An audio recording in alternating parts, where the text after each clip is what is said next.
And here's a quick video of first response replicas in a squeaky office chair. First response replicas,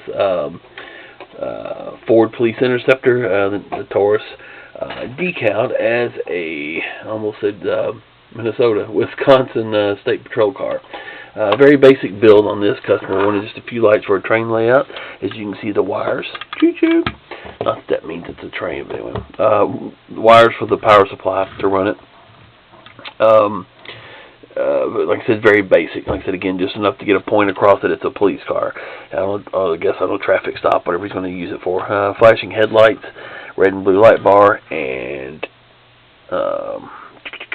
flashing tail lights. It does have a red and blue light bar on it. Honestly, I don't know if Wisconsin actually uses red and blue. He may have even said he's stripping these off and putting other decals on it. I don't know.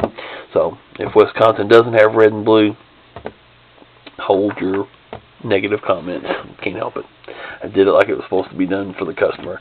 Anyway, without further ado, let's turn it on here if I can get it connected. There we go. Again, very basic. Flashing headlights, red and blue strobe light bar, and flashing tail lights. Like I said, pretty basic, but enough, like I said, on the train layout. Gets the point across. That's all that really matters.